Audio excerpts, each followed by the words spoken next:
Hey class, how's it going? I just wanted to talk to you really quickly about three different things today. About the thermohaline circulation, ocean acidification, and also dams. We'll start with thermohaline circulation, kind of a big word. It's also the premise for the movie The Day After Tomorrow. I don't know if you've ever seen it. It's definitely one of my favorites. What other movie is a climatologist jumping over ice and saving the world? So I love it. I saw that one at 12:01 a.m. the day it came out. So big shock, huh? Anyway, thermohaline circulation. In essence, it's a global conveyor belt, mostly deep ocean water. Among other things, it helps drive the Gulf Stream. So the Gulf Stream is this warm current that keeps Europe very mild. If you think about European cities, we think of Rome as relatively mild. Rome is at a latitude north of New York City. We think of, Paris. Paris is right at the northern boundary of Minnesota and Canada. London is well into Canada. So you have these European cities that are relatively mild, partially because of this warm ocean current that comes up. So it turns out the engine for this entire conveyor belt is actually the North Atlantic Ocean. You have very salty, cold water, and that's actually very dense. And that salty, cold water sinks right over here, and that drives the entire conveyor belt. All right, fair enough, this has been going on for a while, but it turns out if you disrupt that balance of salinity and temperature, you can mess things up and actually shut down this thermohaline circulation. The last time this happened was when you had an influx of fresh water. When the last glaciation over North America was retreating, all of this fresh water dumped into the North Atlantic, and that actually shut down the circulation for a while. Well, today, if we look at the map, yikes, there's also a big influx of fresh water right here in Greenland. So it turns out that climate change, we're warming up, and because we're warming up, we're melting a lot of Greenland. That fresh water is being dumped right into the engine, right into the heart of this system, and there is a fear that at some point in the future, this could actually cause the thermohaline circulation to shut down, which ironically would cause a global cooling, or at least particularly in Europe. So it's weird how global warming could in turn cause a global cooling. So I think it's a very interesting premise. It's not going to be like the movie where tornadoes are hitting LA and huge hail in Tokyo, whatever else. But there is a real fear that places in Europe could drop 5 degrees Celsius, which would be absolutely catastrophic.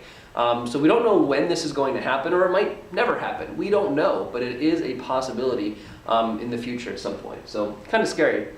Another quick thing I want to talk about is ocean acidification.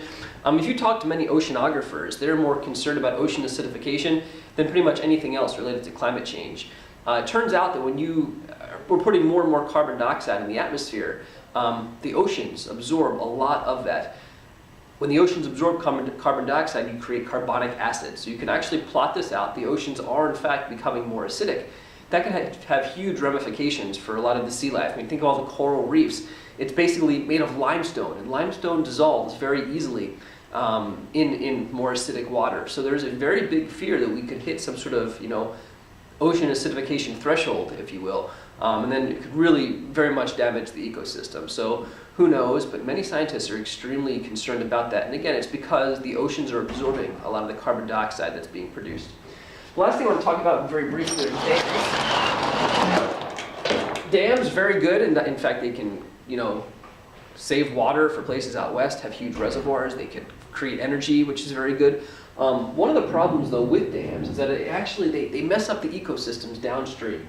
So let's assume you have a dam and our river is flowing in that direction. I don't know if you can see it, but river flowing from here to here. When you put in a dam, you back up the water behind the dam, and then your river is at a regular altitude downstream. So this would be our reservoir. So what happens here, imagine you're a river and you're moving pretty quick, you have a lot of sediment and all kinds of sand. You hit this reservoir, the water stops, it slows up. So all of your sediment falls to the bottom. So now everything downstream doesn't have any sediment. This is why places, say the Mississippi River Delta, your book does a very nice job talking about this. The Mississippi River Delta is dying. Louisiana is losing land every single year because there's no more sediment going down the Mississippi. It's all being caught behind the dams. So it's actually a huge problem in a lot of different places. It's very interesting. Dams are good in one regard, but in other regards they're terrible. Another issue here is that the water actually is much colder downstream. That's another issue. If you have fish or other organisms that need particular temperature of water, downstream it's much colder than it otherwise would have been. So a lot of different issues here, both positive and negative, but the big one that your book talks about is the fact that all this sediment is being stuck behind your dams, not making it downstream, and as a result, Louisiana is literally shrinking every single year. So that's it for now. Hope you guys have a great week, and yeah, talk to you later. Bye.